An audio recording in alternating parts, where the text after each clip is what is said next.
Olá, meu nome é Flávio Aguiar, sou escritor, professor aposentado de literatura brasileira da USP, jornalista, correspondente e analista político da Carta Maior, de outras mídias brasileiras e da Rádio França Internacional, em Berlim. Neste vídeo, Rupturas, como o nome indica, você vai ouvir e ver 5 testemunhas da história falando sobre 5 tentativas bem-sucedidas ou não de rompimento da ordem institucional por parte das direitas brasileiras. O golpe contra Getúlio Vargas, em 1954, com Luiz Gonzaga Beluso. A tentativa de impedir a posse de João Goulart, em 1961, com Flávio Tavares. O golpe de 1964, com Emir Sader. O golpe dentro do golpe, em 1968, com Roberto Requião. E a sucessão golpista de 2016 a 2018 e até hoje, com a deposição de Dilma Rousseff, a prisão de Lula, até a eleição e o governo de Jair Bolsonaro, marcados por fake news e irregularidades jurídicas de toda a sorte, com Carol Proner.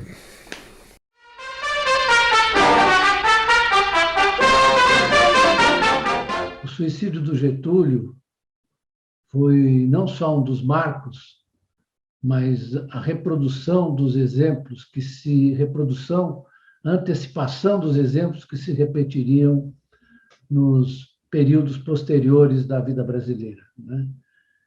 Ele havia saído do governo logo depois da guerra, né? Depois de ter empreendido uma forma de organização da economia e da sociedade durante a guerra muito eficaz, abriu espaço para a eleição do general Dutra, né? Eurico Gaspar Dutra, que fez um governo liberal, digamos assim, né? Com abertura da economia, desperdício das nossas reservas, etc. Não só por isso, mas também pelo que ele representava para o povo brasileiro no período 30-45, ele foi eleito, aí eu já tinha 12 anos, né? Então, 11 para 12, eu me lembro muito bem. Eram tão poucos os getulistas em São Paulo, a despeito de São Paulo ter sido um dos maiores beneficiários do projeto de industrialização do Getúlio. Mas meu pai era muito getulista, meu tio Luiz Gonzaga de Mello também era até mais getulista, mais empolgado que meu pai, né? E através deles eu fui compreendendo a trajetória do Getúlio e a dureza que foi aquilo, né? O Getúlio já tinha, em 52, criado o BNDES, em 53 a Petrobras, eu participei da campanha do Petróleo é Nosso como menino, pelas mãos do meu pai, a gente ia à rua, meu pai era juiz, mas fazia isso com grande discrição. Isso tudo teve uma influência muito grande. O projeto nacionalista do Getúlio teve uma influência muito grande na oposição que foi prestada pela UDN, né? E, sobretudo, particularmente, Carlos Lacerda era um dos mais agressivos, né? Carlos Lacerda tinha sido, o pai do Lacerda tinha sido do Partido Comunista, Lacerda tinha sido de esquerda e sofreu uma transformação muito comum e encontradiça também nos períodos subsequentes, né? Mas o que eu queria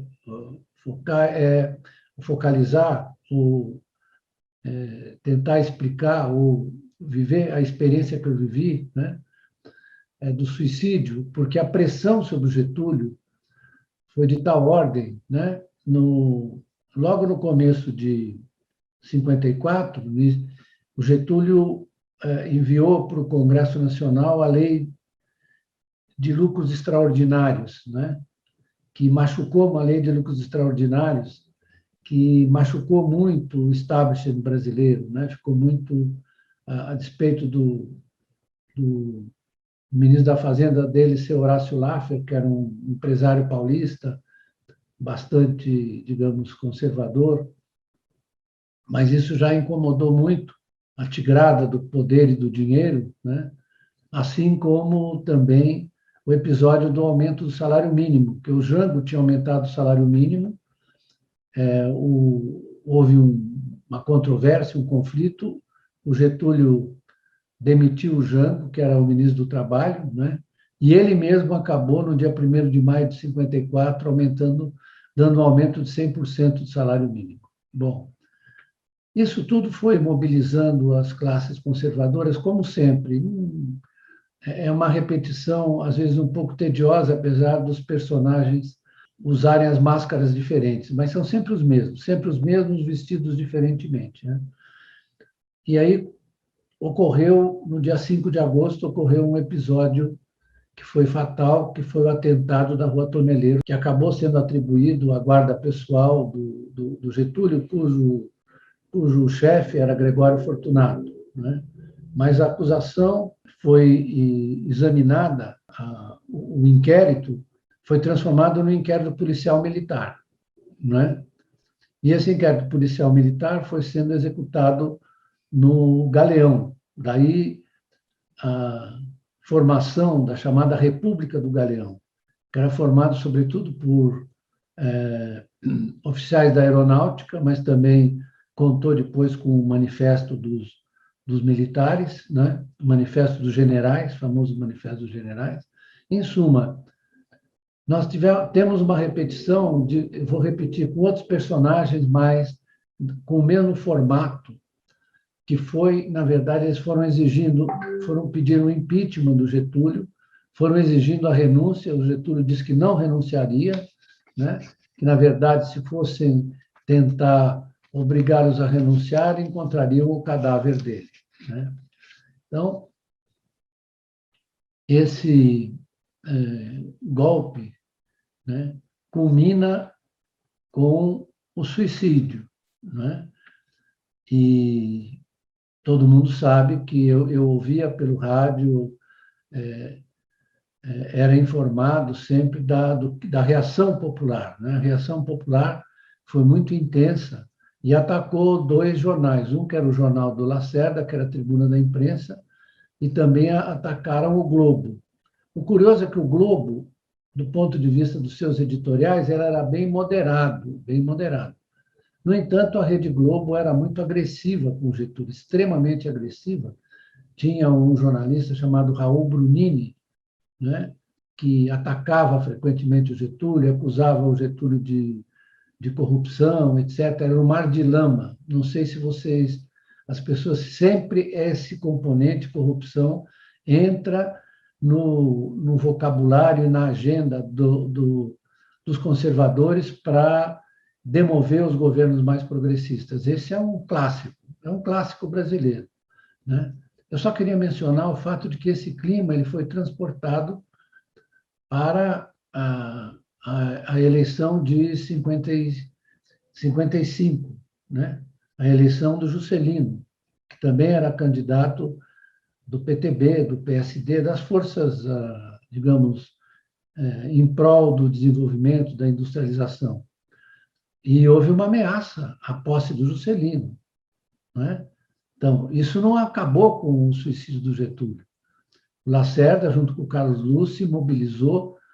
O Carlos Luz era o presidente, né, em exercício, na vacância da presidência da República, e houve uma mobilização dessa gente em torno da posse do Juscelino. Não fora o nosso Marechal Henrique Duffes de Teixeira Lott, que se mobilizou para impedir o golpe, o Juscelino tomou posse, e sempre os argumentos eram os mais especiosos possíveis, né?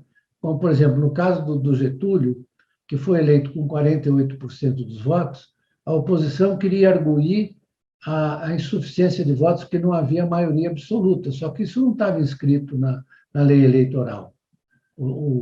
A eleição era apenas em um turno só. Então, esse argumento não subsistia. O mesmo argumento eles usaram para tentar impedir a posse do Juscelino, né?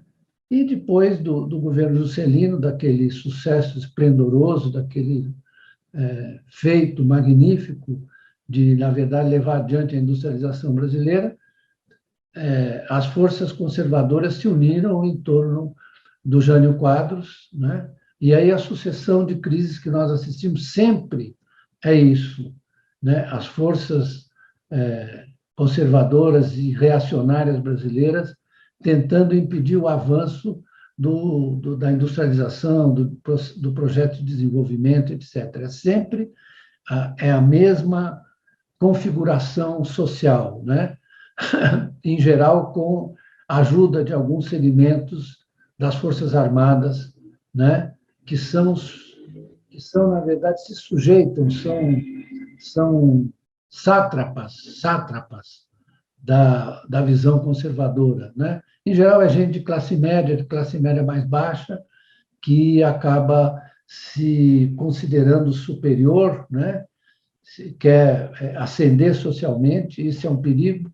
E aí que está uma das raízes da fragilidade da República Brasileira, né?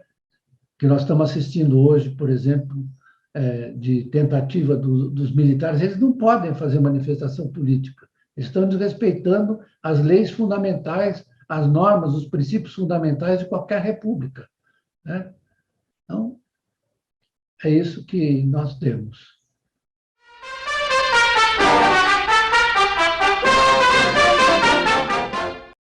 O movimento da legalidade, que completa agora 60 anos, foi a maior mobilização de massas do século XX, ou pelo menos da segunda metade do século XX.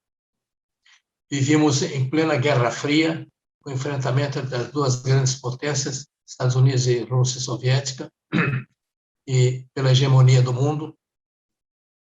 E os ministros militares haviam vetado a posse do vice-presidente da República, João Goulart, sob pretexto de que era simpático ao comunismo e estava na China comunista e havia elogiado as comunas populares.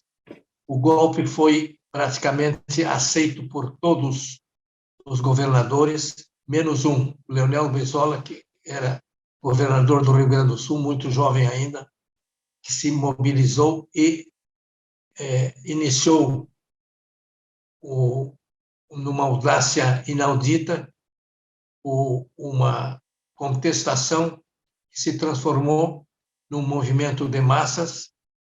No Rio Grande do Sul, todos andavam armados e se distribuiu armas ao povo. Foi a audácia do Brizola, naquele momento, se espalhou pelo país inteiro através de uma rádio que, como nós estávamos no Rio Grande do Sul em rebelião, os canais internacionais de potência da rádio não foram obedecidos. Então, se aumentou a potência da Rádio da Legalidade, que era uma emissora de Porto Alegre requisitada pelo governo do Estado, e a rádio se ouvia até no Caribe, até em Miami, nos Estados Unidos,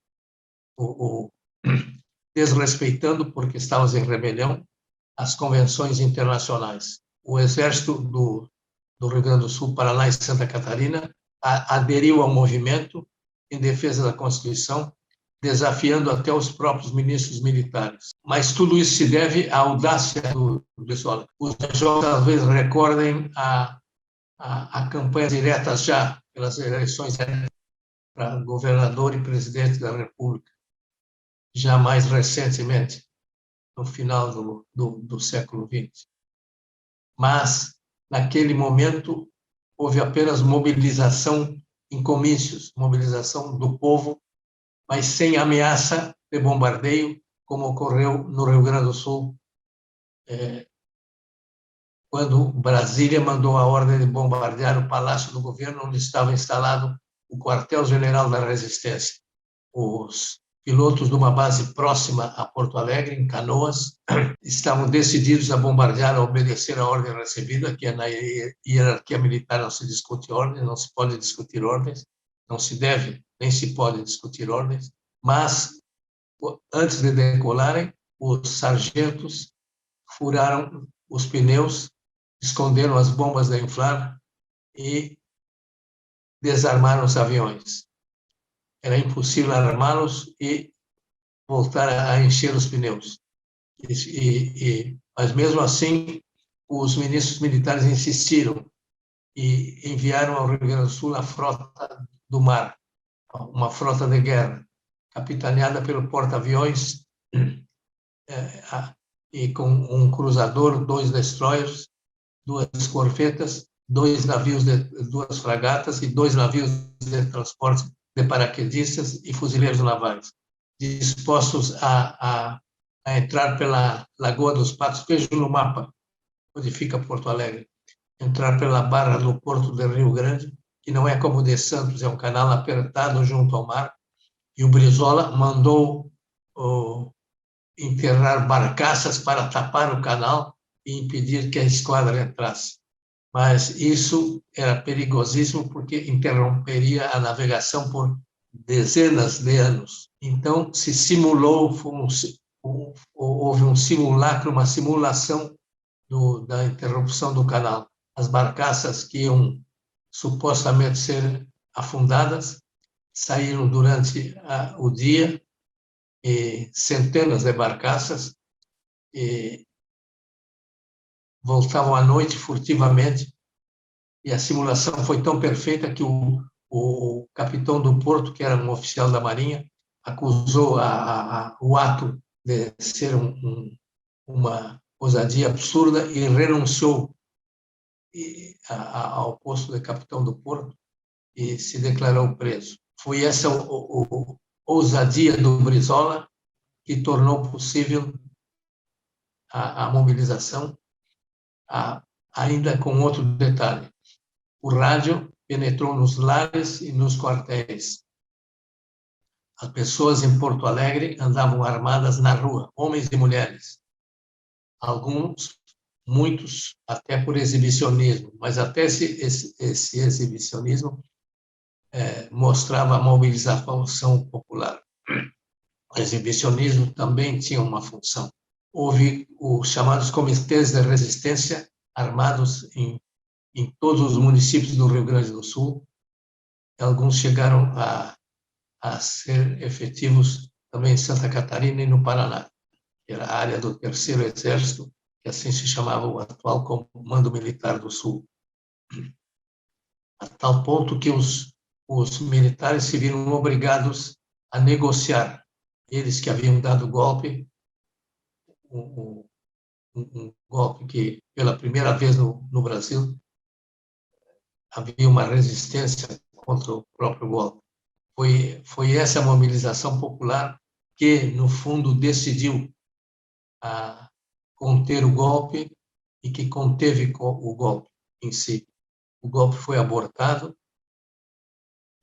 e, ainda que o presidente João Goulart tenha concordado implicitamente com a poda dos seus poderes, e se instituiu, então, um regime parlamentarista, que, mesmo assim, dava algumas prerrogativas essenciais ao presidente da República.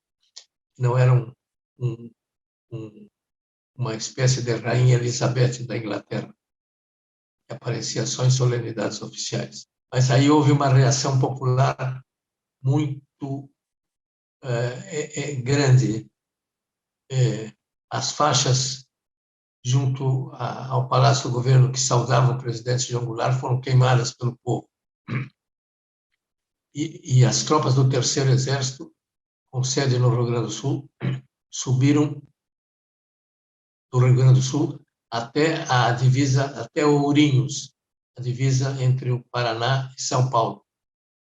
E só não prosseguiram até Brasília, sob o comando do general Oromar Osório, que foi fundamental na mudança de posição do Exército no Sul, porque o parlamentarismo abortou uma solução militar para destroçar o golpe de Estado.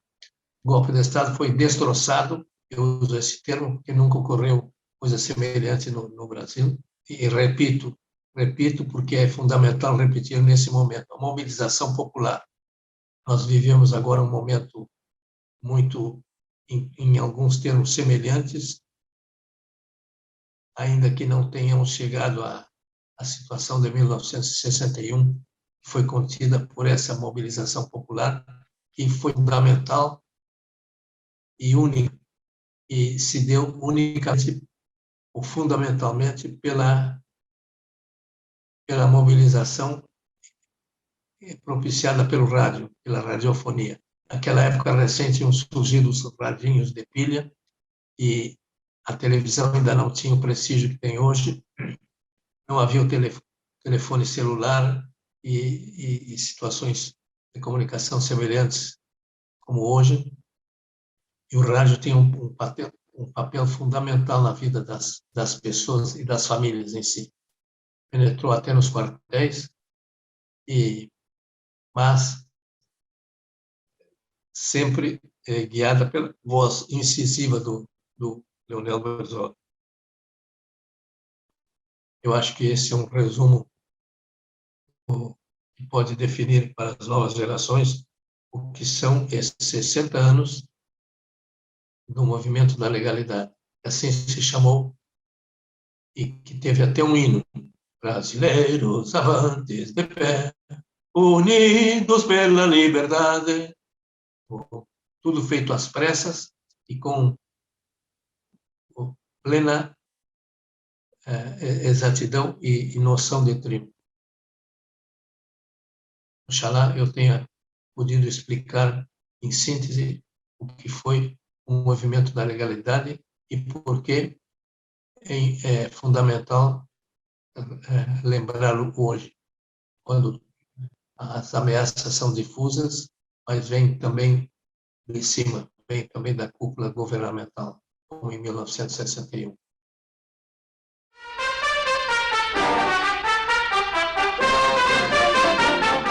O golpe militar de 64 não foi um raio num céu azul. Ao contrário, ele foi preparado pelo menos 15 anos antes. O antecedente mais importante foi a fundação da Escola Superior de Guerra pelo Golbery Couto Silva e pelo Humberto Castelo Branco, que foram os dois protagonistas diretos do golpe de 64. Castelo Branco foi o primeiro ditador, Golbery foi o grande ideólogo e ministro do governo. A Escola Superior de Guerra foi uma experiência que os militares americanos, brasileiros que tinham ido à Itália, trouxeram para o Brasil, depois de contato com os norte-americanos. E foi o grande protagonista da Guerra Fria, da doutrina de segurança nacional. Houve várias tentativas de golpe antes de 64. A primeira delas foi a tentativa de derrubar o Getúlio, em 54. O Getúlio adiou o golpe, digamos, por seu suicídio, a democracia ganhou 10 anos mais. A candidatura foi questionada pelo Carlos Lacerda, que era jornalista e diretor da Tribuna da Imprensa, o grande opositor ao Getúlio, que disse que ele não pode ser candidato. Se for candidato, não pode ganhar. Se ganhar, não pode governar. Ele acabou conseguindo tomar posse, houve um movimento militar que ajudou isso, a posse dele. No governo dele foi relativamente tranquilo, mas houve duas tentativas de militares isoladamente de articular um golpe que não deu certo. O capítulo seguinte foi a renúncia do Jânio Quadros, que criou um vazio. O João Goulart estava na China, criou um espaço eventual para um golpe. A junta militar tentou tomar o poder naquele momento, e a combinação de duas coisas. Primeiro, a resistência do Brizola com a Polícia Militar do Rio Grande do Sul, Brigada do Rio Grande do Sul, e, em segundo lugar, uma atitude conciliadora de certos setores políticos, em que o Tancredo Neves foi importante, que conseguiu a posse do Jango, contanto que houvesse parlamentarismo, portanto, ele estaria com os poderes limitados. O capítulo seguinte já foi propriamente o golpe militar de 64, que foi uma combinação, uma conjugação da mídia. Toda a mídia está a favor do golpe, a única exceção era a Última Hora, jornal Samuel Weiner, fundado na época do Getúlio ainda, sozinho, não tinha grande importância, era do Rio de Janeiro. O grande empresariado, os partidos de direita, especialmente a UDN, e a Embaixada Norte-Americana. O governo norte-americano financiava dois centros que formavam pessoal, formulavam ideologia, difundiam a propaganda do golpe.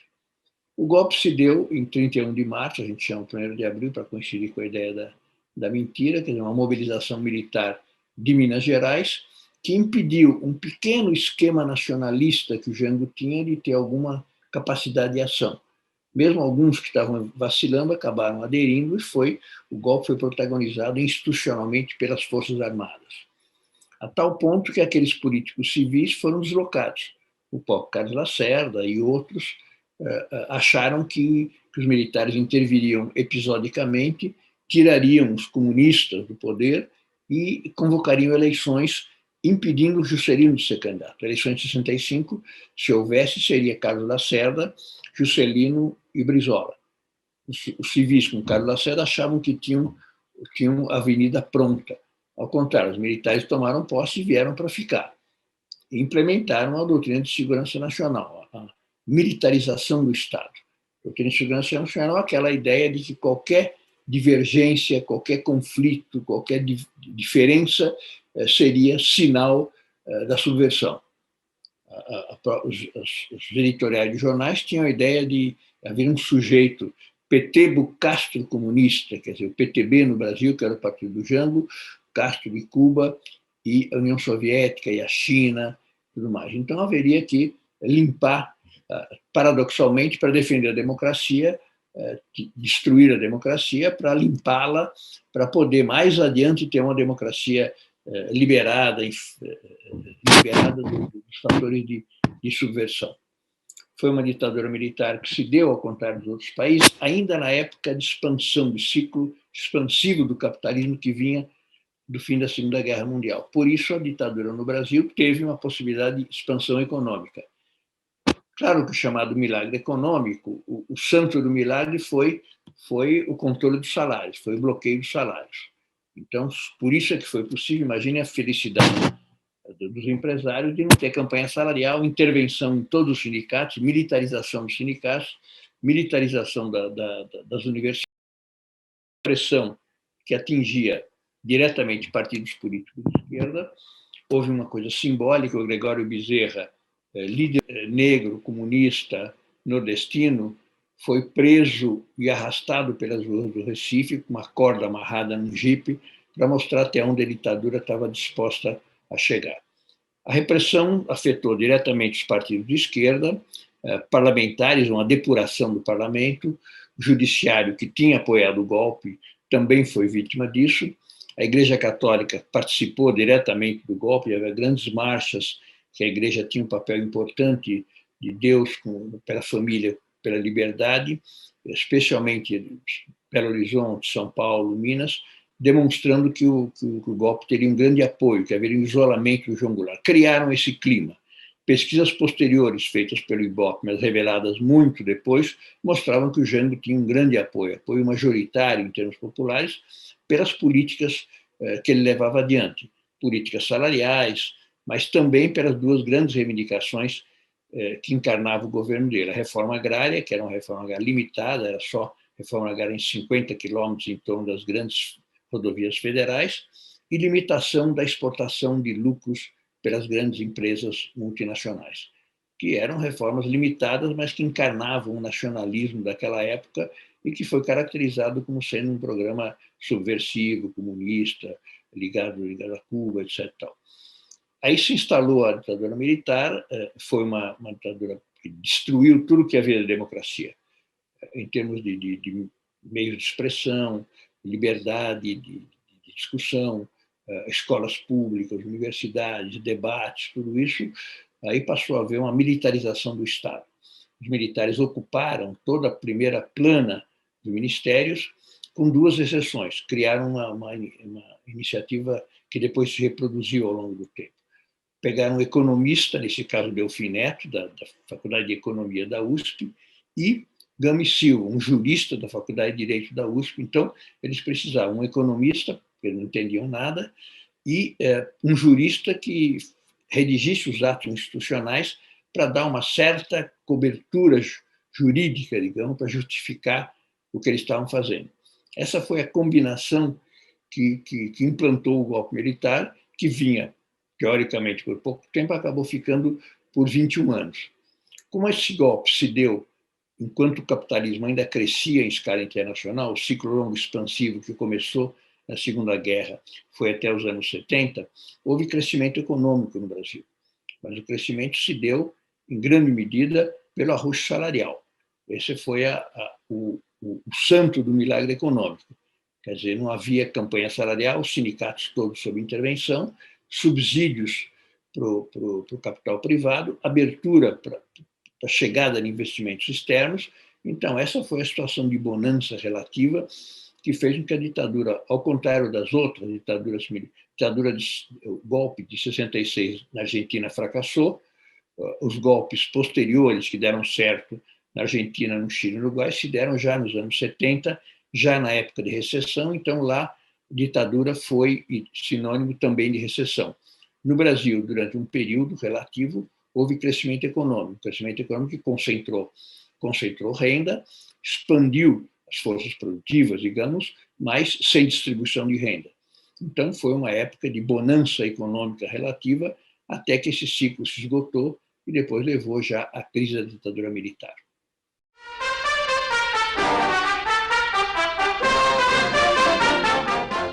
Em 64, nós vivíamos um momento de grande esperança. Eu digo nós, jovens, eu na universidade, esperando a transformação do Brasil, as reformas do Jango, aquela grande fazenda brasileira se transformando num projeto nacional, desenvolvimento econômico e tudo mais.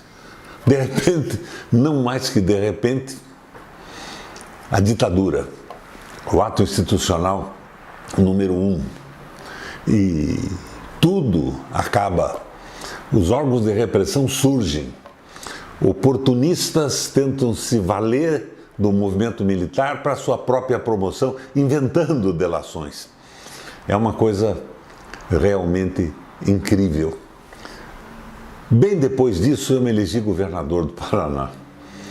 E eu quebrei o sigilo do Departamento de Ordem Política e Social.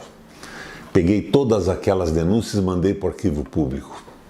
Minha gente, eu fiquei espantado com o que eu vi. O relatório a meu respeito não tinha nada a ver comigo. Eu li aquele relatório, parecia um relatório sobre a conduta de outra pessoa. Só má fé, denúncias frias e verdadeiras barbaridades. E nesta hora da delação, picaretas adesistas apareciam de todos os lados. Lembro que quando eu estava numa reunião da União Paranaense dos Estudantes, fiz um discurso.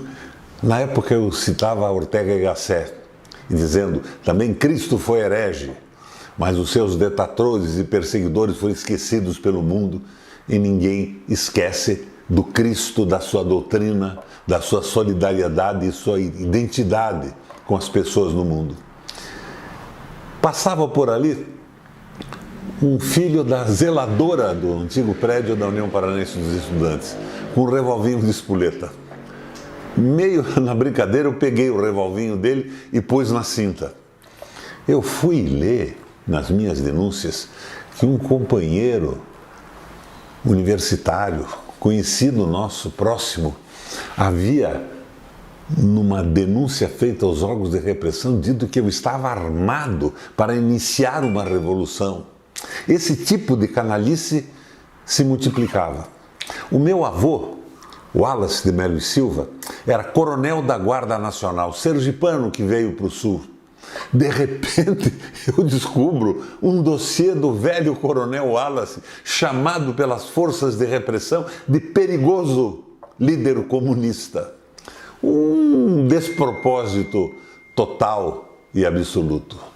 Minha gente, a sensação que a gente tinha era desesperadora. Mas eu lembro que nós íamos para a rua brigar contra a ditadura militar, dar consequência ao protesto. E hoje, olhando do alto dos meus 80 anos, eu vejo que aquele Geisel, que era nosso inimigo, que era autoritário, um fascistão, era um general nacionalista. Era o Geisel da engenharia, da Escola Militar de Engenharia, era o Geisel que reforçou a Petrobras, era o Geisel que valorizou a Vale do Rio Doce. Autoritário, fascista, mas não intriguista, como são os generais de hoje. O Geisel era um nacionalista que não tinha identidade com o povo, que não sofria o sofrimento do povo, mas tinha valores nacionais muito claros. Hoje, olhando aquela época e comparando com os generais de agora, nós vemos um bando de molecotes dizendo que a Terra é plana, entregando o patrimônio nacional para interesses geopolíticos estrangeiros, para grandes empresas. Como mudou tudo isso? Naquela época lá atrás, havia um voluntarismo enorme. Aqui no Paraná, uma meninada resolveu livrar o Jefferson Cardim de Aguiar, que tinha iniciado uma coluna guerrilheira, da prisão em que se encontrava no Boqueirão. Foram lá e estouraram as grades da janela da onde ele estava preso com um macaco de Volkswagen. Puseram o macaco na parede, forçaram o macaco e arrancaram a grade. E o Jefferson, dizem eles, não queria pular a janela, ele achava que era indigno e queria sair do quartel pela frente. Mas a meninada, apoiada também, se não me engano, por um oficial, que eu não sei quem é, não recordo o nome, determinou ao Jefferson, pula daí, e pula o muro. E ele acabou pulando a janela e pulando o muro. Mas era uma verdadeira brincadeira. Era um movimento sem objeto, sem consistência. Eu comparo tudo isso com o movimento 68 na França. Empolgou a França, empolgou o mundo, sacudiu o planeta, mas como não tinha atrás dele uma organização política, um partido e objetivos extraordinariamente claros, acabou conseguindo demitir o ministro da Educação francesa. E tudo ficou como dantes no quartel de Abranches. A França de hoje é a continuidade da França que provocou aquela rebelião estudantil. A rebelião estudantil, essa rebelião quase que hegeliana de luta de gerações, surge fundamentalmente, e assim aconteceu no Brasil, quando falta o movimento sindical e o movimento político. Então os jovens aparecem e dominam o quadro institucional de revolta do país. E isso reflui no momento em que os partidos se organizam, que as ideias consequentes aparecem. Sem um projeto claro para a nação, para a sociedade, para a economia, movimento de protesto, mesmo que revolucionário, algum se estabelece. É o que está nos faltando hoje, minha gente, a olhar aqueles militares nacionalistas submetidos por completos imbecis entreguistas no comando das Forças Armadas. Não acredito nisso. Eu não acredito que as Forças Armadas brasileiras sejam entreguistas e reacionárias. Mas a cúpula, sim, foi cooptada pelo jogo dos Estados Unidos, pelas ofertas do comando, segundo lugar do comando do Exército Sul-Americano, das Forças de Segurança Sul. Isso tudo tem que ser superado por um projeto de verdade para o Brasil, nacionalista, democrático e popular. Senão, tudo que vier em frente não passará de aventuras ridículas, como foi ridículo o golpe de 64 de militares que não sabiam exatamente o que faziam no contexto do mundo, mas que, sou obrigado a confessar hoje, eram nacionalistas, o que não acontece com os militares de hoje. Ah, sim, e ao lado disso, os Estados Unidos organizando seitas pentecostais, fundamentalismos religiosos, todos vinculados ao seu interesse, que se transforma tudo isso em conjunto na guerra híbrida que nós vivemos. Revoltado com aquele absurdo da repressão, foi para a política sempre com programas sociais, democráticos, nacionalistas e populares. Ganhei a eleição para o governo do Estado. E daí resolvi abrir o sigilo dos arquivos do DOPS e fui com um delegado amigo, Zé Maria Correia, na sede do Departamento de Ordem Política e Social. Entramos lá, olhamos documentos e tudo, e de repente no porão eu vejo um belíssimo armário com alguns livros, alguns objetos. Alguma coisa me despertou a atenção. Forcei o armário aqui e ali e de repente o armário abriu. Havia uma escavação no meio da rua, da frente da delegacia, com celas. Celas escuras, sem aeração, grades fortíssimas, aonde eles confinavam os presos. Abri aquilo imediatamente. Era assim que funcionava a repressão. Hoje, não sei mais se não retomaram a utilização daquelas aberrações que eram as celas escavadas embaixo da rua, se não me engano, da Ébano Pereira. Minha gente, a repressão é uma coisa simplesmente brutal, porque ela passa a não ser ideológica. Imbecis entram no jogo da defesa da família, da propriedade privada e da democracia ocidental. Eles não têm nada na cabeça. Esta é a consequência da repressão. Mas eu tenho cá para mim que nós estamos chegando ao fim desse processo.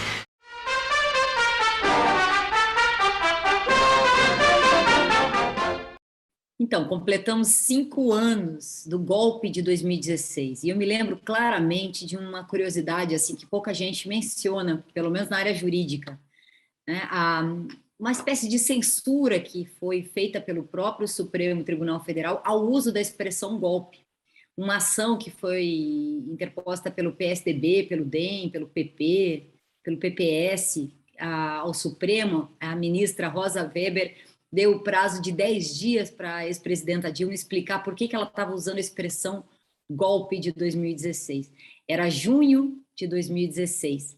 Nesse mesmo mês, os juristas pela democracia, na época a gente tinha uma frente, ainda não havia a Associação Brasileira dos Juristas pela Democracia, nem o Grupo Prerrogativas que estava se formando. Os juristas, as juristas, naquele momento já se reuniam, já escreveram, inclusive, se organizaram mais de 100 artigos para escrever, para se manifestar contra, de certa forma, esse cerceamento por parte do judiciário também às regras jurídicas. Havia para nós clareza de que aquele processo de julgamento político vinha desacompanhado vamos dizer, da base jurídica do crime de responsabilidade, que é uma condição de início do processo de julgamento político, que é o impeachment. Mas já havia acontecido a admissibilidade. Lembremos que foi uma votação dramática no dia 17 de abril de 2010, que o plenário da Câmara admitiu por 367 votos a 130 e poucos, não me lembro agora. Mas foi um número grande, assim, me lembro desse número. Bom, com isso, nós tínhamos o argumento jurídico falho, mas havia uma força política para a saída dela muito grande que contaminou todo o processo. Havia também, já nesse momento, contra a ex-presidenta Dilma, uma acusação de envolvimento em processo de corrupção que envolvia a Petrobras. Se eu não me engano, envolvia o Petrolão, algo assim, associando a ideia do mensalão, né? Aquela coisa do domínio do fato, Dilma, petróleo, Petrobras, etc. Depois, esses processos foram todos anulados, foram todos arquivados, mas naquele momento, então, havia essa pressão jurídica também que se somava à pressão política da admissibilidade do impeachment. Era muito difícil, era um momento muito desfavorável para a democracia, para as instituições democráticas, para os processos, né, democráticos. E a própria admissibilidade do impeachment veio também com a aquiescência do Supremo Tribunal Federal, que acabou participando dessa forma, permitindo que o processo político continuasse. Nós costumamos entender esse processo, portanto, como um golpe de novo tipo, né, um neogolpe, né, um golpe jurídico, midiático, parlamentar, ou então, se quiser, pela ordem parlamentar, midiático, judicial, e também, agora mais recentemente, cada vez mais claro, militar, né? O próprio livro do Eduardo Vilas Boas admite a participação dos militares naqueles bastidores, a fala do ex-presidente Temer também, né? O vice-golpista, naquele momento, que já assume um projeto econômico e de desenvolvimento oposto ao que vinha acontecendo, quer dizer, ao qual ele também participou como projeto eleito. Projeto, quer dizer, uma coisa é sair a mandatária, outra coisa é o projeto eleito também ser alterado no dia seguinte em que ele assumiu, diante do afastamento de 3 meses da ex-presidenta Dilma. Quer dizer, havia ali a ponte para o futuro, né, aquele projeto já que envolvia a inversão de valores e de prioridades do governo Dilma. Bom, 5 anos, e tudo que nós estamos passando agora tem raiz naquele momento. Tem raiz naquele dia que, né, em agosto, 31 de agosto, em que finaliza o processo no Senado Federal. Esses 3 meses de afastamento e a dignidade impressionante com a qual ela defendeu o mandato e a ilegalidade daquele momento, olhando nos olhos dos senadores e falando com muita altivez, uma altivez que só cresce, né? Cada vez que ela vem sendo inocentada de um processo, que ela vem superando uma acusação leviana, ela vem crescendo muito com o personagem político. Ainda que havia, é verdade, uma desaprovação importante, parte construída por uma agenda de vetos ao que ela vinha tentando governar, em parte, ela também, vamos dizer, contribuiu com a própria, vamos dizer, com aquele momento desfavorável do ponto de vista da aprovação junto à população. Então, isso não se discute, mas isso não é motivo para impeachment. E ficou claro que ali nós tínhamos já uma junção, não estava claro no início. Não é verdade quem diz que já sabia que a Lava Jato contra o ex-presidente Lula estava completamente conectada com as acusações já contra a ex-presidenta Dilma. Talvez uma visão geopolítica pudesse explicar isso, mas era difícil. Em 2014, nós tivemos a espionagem da Petrobras, nós tivemos uma série de eventos que mostravam que o país já estava sendo espionado, observado de fora para dentro, mas não era clara a questão da conexão entre lavajatismo, ou Lava Jato, a Operação Lava Jato, para tirar do páreo também o ex-presidente Lula, e a perseguição político-judicial, midiática, militar que sofria a ex-presidenta Dilma.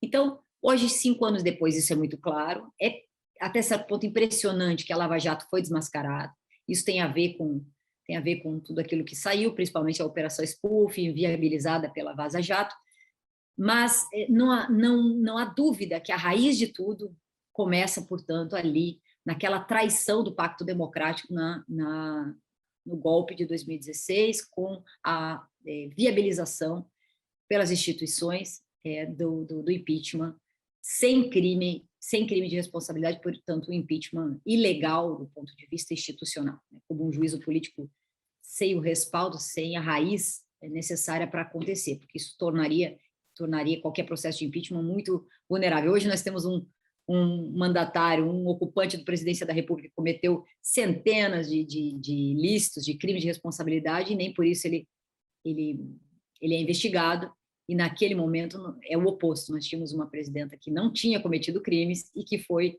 a escrutínio político, né?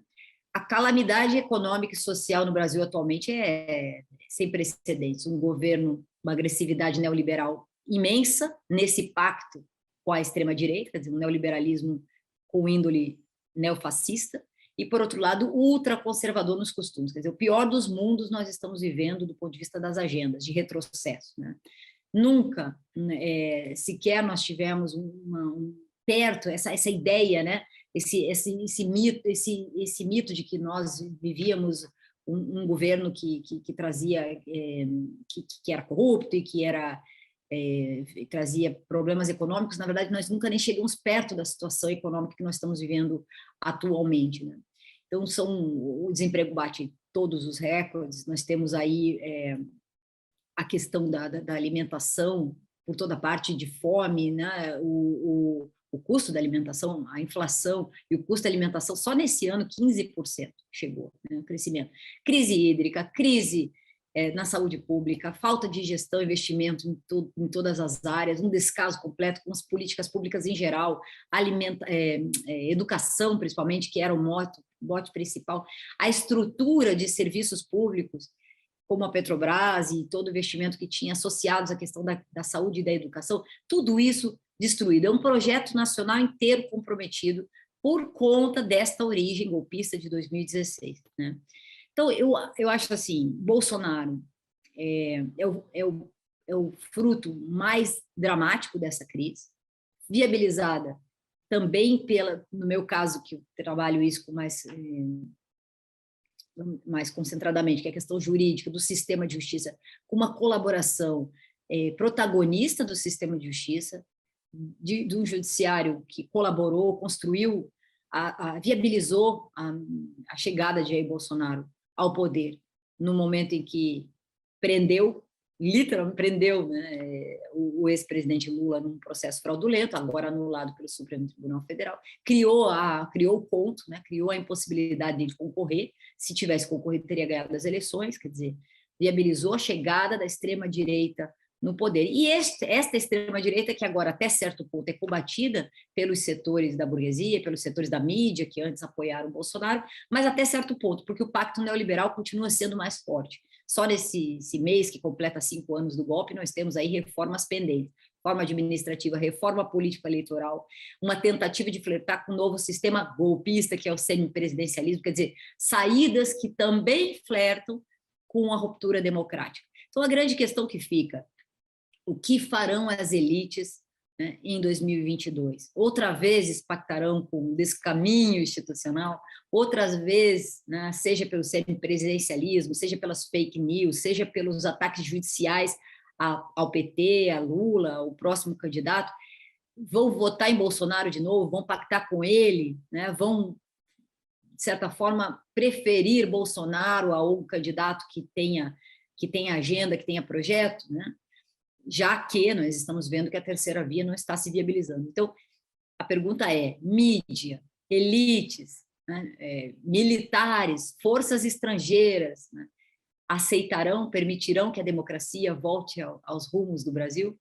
Essa é uma questão que fica, né, e depois de 5 anos do golpe de 2016, depois, né, de termos Bolsonaro e a extrema-direita no poder, e essa ameaça permanente de quebra institucional para valer, né, um golpe real, um autogolpe, será que o país terá forças para voltar, escolherá o caminho do retorno democrático, ou teremos mais, né, aprofundamento antidemocrático no país em 2022? Essa é a pergunta que fica. Essa situação de golpe de 2016, que não foi reconhecida pela Organização dos Estados Americanos no seu momento, não foi reconhecido por alguns importantes governos europeus, por exemplo, os Estados Unidos também não reconheceram como um golpe de novo tipo, aquele impeachment, todos olharam com desconfiança. Eu me lembro em 2017, quando a ex-presidenta começou a fazer viagens internacionais, no início havia cautela, uma desconfiança pelo que tinha passado aqui no Brasil. Não digo que havia nem se admitia que havia sido impeachment efetivamente, mas também parecia que não havia envolvimento efetivamente na defesa da democracia no Brasil, divulgando que aquilo seria um golpe. É difícil mesmo que aconteça uma opinião política tão forte de um outro país para o nosso. Então, a participação internacional naquele momento, naquelas denúncias que fazíamos, era pequena, mas hoje é consenso internacional. Hoje é consenso internacional de que o que aconteceu no Brasil foi um golpe parlamentar, midiático, judicial. Não sei se o militar ainda tem a percepção clara, mas sem dúvida nenhuma, parlamentar, midiático, judicial. Isso não há dúvida. E sem contar o que aconteceu com a Lava Jato, que é um exemplo mundial de como não combater a corrupção, né? Que é a traição pelo sistema de justiça do pacto político e o uso da função de juiz e de procuradores como traição nacional. Isso já é consolidado, é case no Brasil. E o impeachment também é um caso de golpe de novo tipo. Então, passados 5 anos, a denúncia foi bem sucedida. Não é uma narrativa, a narrativa do golpe de 2016. A narrativa foi o não golpe, né? Dizer que não houve golpe. Não é narrativa, foram fatos. Contra fatos não há argumentos. O que aconteceu ali, depois de comprovado que pedalada não era crime de responsabilidade, a própria situação da manutenção dos direitos políticos, né, que o Senado votou na mesma situação, não sei se você lembra, o Senado votou por 40, coisa como 40 a 30, 40 e poucos votos a poucos, a rejeição da inabilitação da ex-presidenta Dilma para exercer cargos públicos por 8 anos. Então, quer dizer, ao mesmo tempo que aquece a questão do impeachment, aceita o impeachment, mas não pune a perda dos direitos políticos. E depois ela é vítima dos fake news e acaba não se elegendo senadora numa eleição muito sinistra, assim, muito estranha, inexplicável a forma como ela perde a eleição na reta final com aquelas fake news de baixíssimo nível, né? Então, aí nós temos também um exemplo de que o impeachment tem sido compreendido do plano internacional como um golpe de novo tipo, um modelo de golpe de novo tipo no Brasil, né?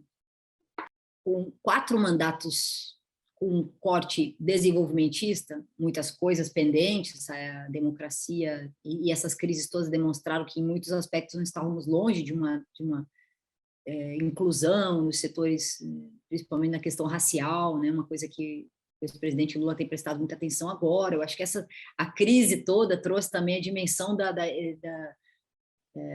das falhas, das incompletudes, dos desafios que havia naquele processo de inclusão, muito além, muito aquém, perdão, de qualquer equilíbrio democrático, etc. Uma democracia de baixa intensidade, como diz o sociólogo Boaventura de Souza Santos, uma expressão que fala por si, né? Muito baixa intensidade. Então, a intensidade, a radicalidade democrática tem que ser muito maior. Isso foi uma constatação também das crises. Junto com a crise veio a percepção de que quem perde na crise está nesses setores que sempre foram discriminados e cuja democracia nunca chegou, né? E também o fator de inclusão social das camadas periféricas permitiu também essa percepção da desigualdade e da discriminação a priori estrutural, no caso da racial, no caso das mulheres também. Então, isso é muito importante, por um lado.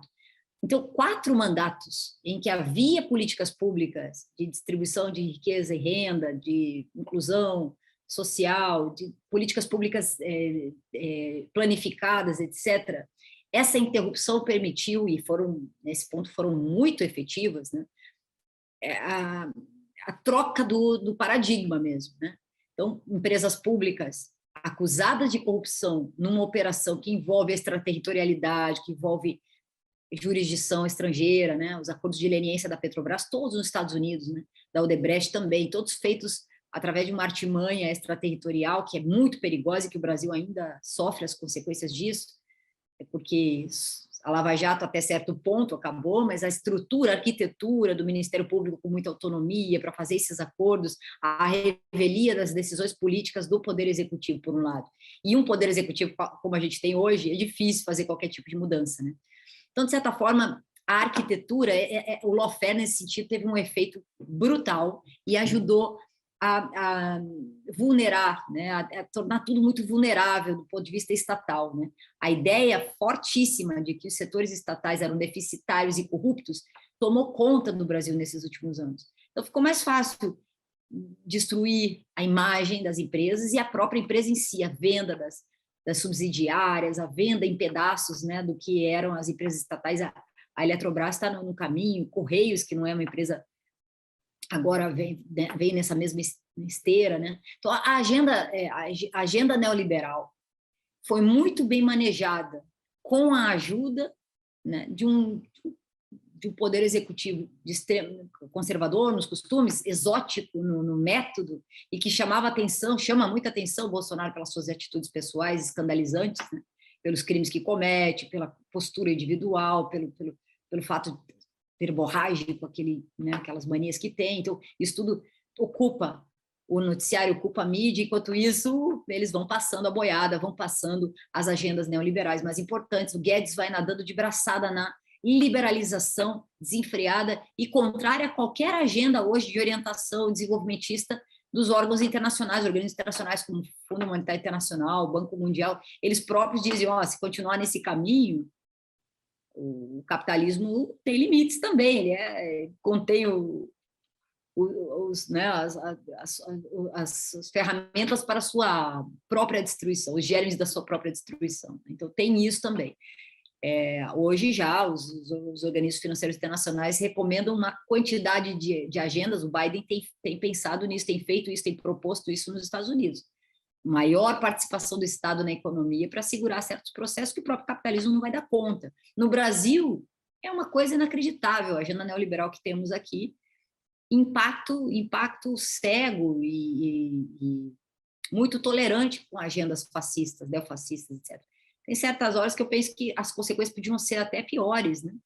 Até certo ponto, as instituições funcionam para segurar um pouco consequências mais graves. Por exemplo, eu sei que a Corregedoria está de olho agora nos militares da ativa que vão aos atos de 7 de setembro, por exemplo. Vi hoje a notícia, agora recentemente.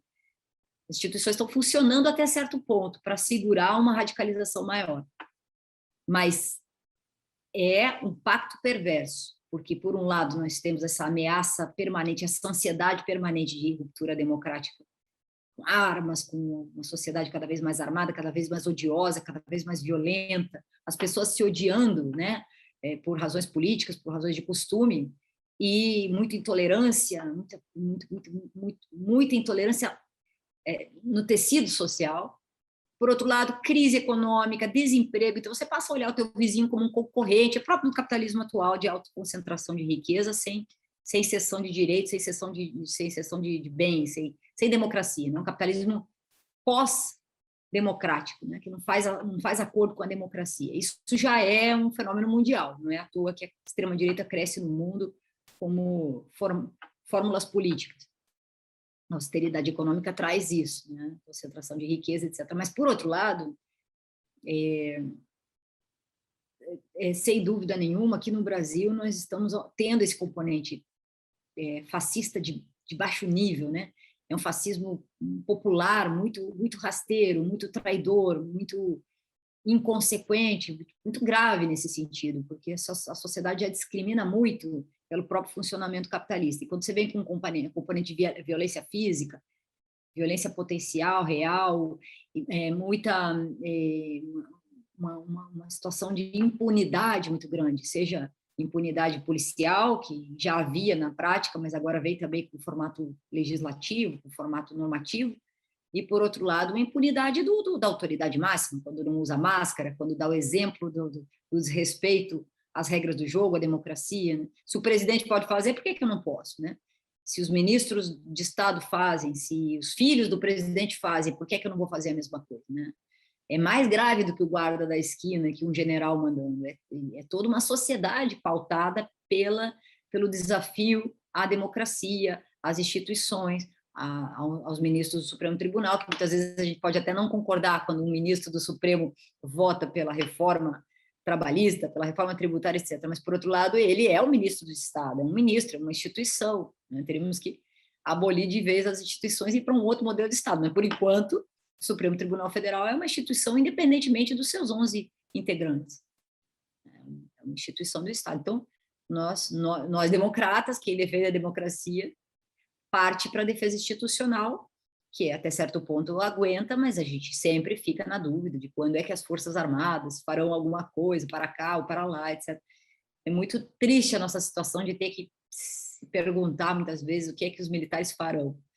Né? Não deveria essa pergunta existir. Né? Os militares têm outra função e não deslindar e resolver a questão democrática no país. Eles nunca resolveram nenhuma questão democrática, e quando fizeram pactando com os autoritarismos e os crimes cometidos por eles mesmos no passado. É muito triste a nossa situação, mas tem pela frente, se tem alguma coisa, digamos, otimista no que a gente está vivendo, é que as pesquisas de opinião mostram que a população, apesar de tudo, apesar da censura midiática sobre o projeto das esquerdas e tal, inclina para votar outra vez naquele que foi o personagem mais perseguido desse processo. Né? De certa forma, dá o voto de confiança nas intenções de voto ao retorno daquilo que o Brasil já foi, ou pelo menos naquele caminho. Isso não estava acontecendo. Né? E isso agora, cada vez mais, aumentando o percentual, tem poucas pesquisas, quer dizer, por que tem poucas pesquisas? Tem poucas pesquisas porque provavelmente o resultado cada vez é mais favorável, inclusive indicando que Lula pode ganhar no primeiro turno. As elites não têm uma terceira via, então é muito difícil para eles, né, essa situação, e é um bom sinal o volume democrático. Agora, não está chamando as ruas como poderia, né? Nós precisamos ver, é um enigma no momento. Pode ser que, infelizmente, agravando ainda mais as crises todas juntas, energética, combustível, gás de cozinha, alimentar, etc., que essa Bolsa Família fajuta, sem nenhuma estrutura de qualidade, sem nenhuma previsibilidade de futuro, sem nenhuma transversalidade com outros direitos e garantias da sociedade, isso aí não deve alimentar a alma do povo, a expectativa, a esperança, etc. Então, isso aí deve fazer com que o ano de 2016, de 2022, quer dizer, seja bem mais interessante do ponto de vista da mobilização das ruas, e se não existir alguma outra saída golpista, um golpismo de novo tipo em cima de 2016, nós teremos eleições democráticas e provavelmente o campo popular, representado pelas forças de esquerda, deverá retornar ao poder no Brasil.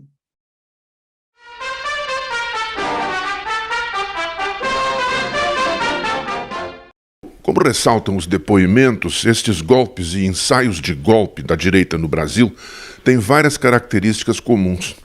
O alinhamento subserviente dos golpistas com a política e os interesses dos Estados Unidos, sabotando um desenvolvimento autônomo do Brasil, seja nos tempos da Guerra Fria ou agora, com os interesses norte-americanos, econômicos e políticos diante do pré-sal nas águas territoriais brasileiras ou das tentativas de barrar, neutralizar a presença da China e da Rússia na América Latina.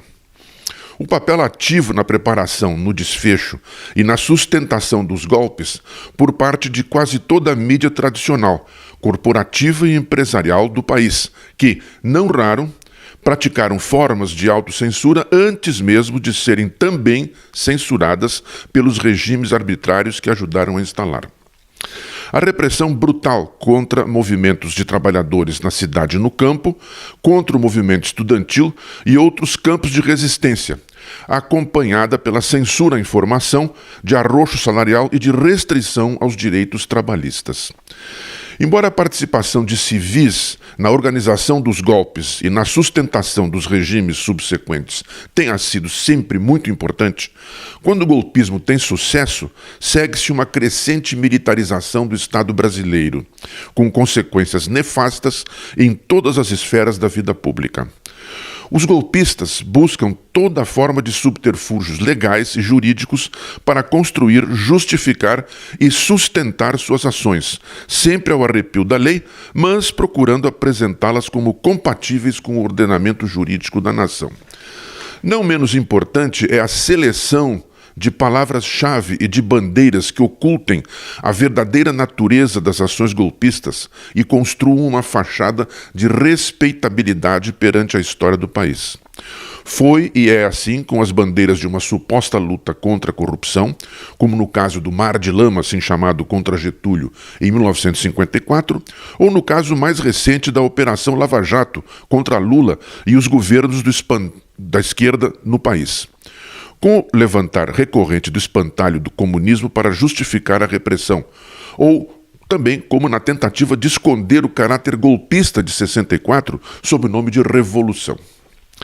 Todo esse esforço visa, dentro de outras características, a construção de uma fachada fantasiosa, onde o recurso a imagens religiosas tem sido importante, que substitua a visão da realidade e justifique a naturalização da violência contra todas as formas de oposição ao golpismo, o que muitas vezes incluiu também assassinatos e a tortura sistemática.